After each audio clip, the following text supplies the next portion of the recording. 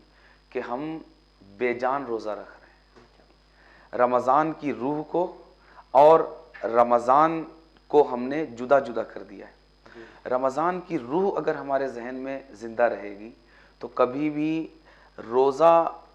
کی حالت میں ماہ رمضان المبارک میں ہماری یہ فری ہونے والی کیفیت نہیں رہے گی، بلکہ ہمیں اوقات کم محسوس ہوں گے، یعنی 24 گھنٹے کا وقت ہونے کے باوجود بھی ہمیں یہ وقت کم محسوس ہوگا، اس لیے کہ جس بندے کو رب کی عطاؤں کا احساس ہوگا کبھی بھی اس کے لیے وقت پورا نہیں ہو سکتا۔ سیدہ کائنات سلام اللہ علیہا کی طرف آپ دیکھیے کہ رات میں نماز عشاء کے بعد جب وہ سجدے میں جاتی تو وہ ایک سجدہ بھی مکمل نہیں ہو پاتا اور مؤذن فجر کی اذان بلند کر دیتا۔ آپ فرماتی کہ ابھی تو فاطمہ کا ایک سجدہ بھی مکمل نہیں ہوا اور رات گزر گئی۔ یہ وہ لوگ تھے جن کی نظر اللہ تبارک و تعالیٰ کی عطاؤں کی طرف تھی اور اس کی بخششوں کی طرف، اس کی مغفرتوں کی طرف، اس کی رحمتوں اور اس کی عطاؤں کی طرف تھی، کہ پوری پوری رات ایک سجدے میں گزر جاتی اور انہیں ایک سجدہ بھی اطمینان کے ساتھ پورا یہ نہیں کر پاتے۔ اگر اس سے اگر ہم کچھ سبق حاصل کر سکیں، اگر عام دنوں میں ہمارے اندر یہ کیفیت یکسوئی کی اور جذبہ عبادت اگر عام دنوں میں ہم پیدا نہیں کر سکتے تو کم از کم رمضان المبارک میں ضرور کرنا چاہیے، جہاں اللہ تبارک و تعالیٰ نے ہمارے لیے ایک فرض کا ثواب 70 گناہوں کے برابر کر دیا، 70 فرضوں کے ثواب کے برابر کر دیا اور نفل کا ثواب فرض کے برابر کر دیا۔ اگر روح رمضان ہمارے شعور میں زندہ ہے تو کبھی بھی ہمارے اندر، ہمارے کلچر میں، ہمارے معاشرے میں روزہ داروں کے درمیان فری ہونے کا کانسیپٹ یہ اپنا وجود نہیں بنا سکتا، بلکہ 24 گھنٹہ ہونے کے باوجود بھی ہمیں وقت کم میسر آئے گا، اس لیے کہ اس کی عطائیں لا متناہی اور بے انتہا ہے اور ہمارا دامن تنگ ہے۔ ہم اگر 24 گھنٹے بھی اس کی نعمتوں کو سمیٹتے رہیں، اس کی رحمتوں کو اپنے دامن میں بھرتے رہیں، 24 گھنٹے بھی اگر ہم اس کی طرف توجہ دے کر بیٹھے رہیں تو یقیناً ہمارا دامن تنگ پڑ جائے گا، مگر اس کی عطاؤں میں کمی نہیں آئے گی۔ تو ہمارے نوجوانوں کو چاہیے کہ خاص کر اس ماہ مبارک میں خدا کے لیے وہ دیگر ایام میں بھی اپنی ذمہ داری کو سمجھیں کہ آقا صلی اللہ علیہ وآلہ وسلم کا نوجوان امتی ہونے کے حوالے سے خاص کر نبی کریم صلی اللہ علیہ وآلہ وسلم کے دین کی کتنی اہم اور عظیم اور حساس ذمہ داری ان کے کاندھوں پر ہے، کہ وہ کس طرح اتنی عظیم ذمہ داریاں اپنے کاندھوں پر ہونے کے باوجود اتنا فری وقت پاتے ہیں کہ دوست اور احباب میں بیٹھ کر وہ گپ شپ میں اپنا وقت گزارتے ہیں، اور خاص کر ماہ رمضان المبارک میں جہاں رب کی رحمتوں کی موسلا دھار بارش ہو رہی ہے، اس کے کرم کی بارشیں ہو رہی ہیں، اس کی عطاؤں کی بارشیں ہو رہی ہیں۔ اس موقع پر یہ بڑی جرأت اور جسارت کی بات ہے کہ ہمارا آقا، ہمارا مولا، ہمارا خالق اور ہمارا مالک یہ دینے پر راضی ہے اور ہم لینے کے لیے راضی نہیں ہے۔ ہم کہتے ہیں مولا ابھی ہمارے پاس تیرے لیے وقت نہیں ہے، ابھی ہمارا دوستوں کا وقت ہے، ابھی ہمارا یاروں کا وقت ہے، ابھی تو ہمارا گپ شپ کا وقت ہے۔ نہیں، اگر ہم اللہ پر ایمان رکھتے ہیں اور اگر ہمارا یہ ایمان ہے کہ ہمارا رب سمیع و بصیر ہے، ہر لحظہ، ہر آن، ہر مقام پر وہ ہماری حرکتوں کو، ہماری چال کو، ہماری ڈھال کو دیکھ رہا ہے، سن رہا ہے، تو پھر ہمارا یہ ایمان بھی ہونا چاہیے کہ وہ رمضان میں ہم کس طرح اوقات کو ضائع کر رہے ہیں اور کس طرح اس کی رحمتوں کو پیٹ دے کر اپنا گپ شپ میں وقت ضائع کر رہے ہیں۔ اور اگر یہ احساس ہمیں پیدا ہو گیا تو یقیناً پھر رمضان کا جو ٹاسک اللہ تبارک و تعالیٰ نے ہمیں دیا ہے لعلکم تتقون، وہ ہمیں ضرور حاصل ہوگا اور ہمیں تقوی کی دولت میسر آئے گی۔ اس لیے ضروری ہے کہ ہم اس موقع کو غنیمت جانیں اور اپنے دوست بھائیوں میں وقت ضائع کرنے کے بجائے ہم اپنے رب سے دوستی لگائیں، اپنے رب سے تعلق پیدا کریں، اپنے رب سے اپنا رشتہ بندگی جو ہے اس کو مضبوط کریں، اپنا کچھ وقت نکال کر اپنے رب کے ساتھ تنہا بیٹھیں، اپنے رب کے ساتھ تنہائی میں بیٹھیں، اپنے رب کے سامنے اپنا دکھڑا سنائیں، اپنے رب کے سامنے روئیں، گڑ گڑائیں اور اپنی دنیا کے معاملات بھی اس کے سامنے پیش کریں اور آخرت کے معاملات بھی پیش کریں۔ میں سمجھتا ہوں کہ یہ پوری امت اگر رمضان مبارک کو روح رمضان کے ساتھ اگر گزارتی ہے، اس دور نہیں کہ رمضان پورا گزرنے نہیں پائے گا اور رب کی رحمتیں ہماری زندگیوں میں انقلاب پیدا کر دے گی اور ہماری زندگی یکسر نیکیوں والی زندگی ہو جائے گی اور ہماری زندگی گناہوں سے یکسر بدل کر اللہ تبارک و تعالیٰ کے قرب والی زندگی ہو جائے گی۔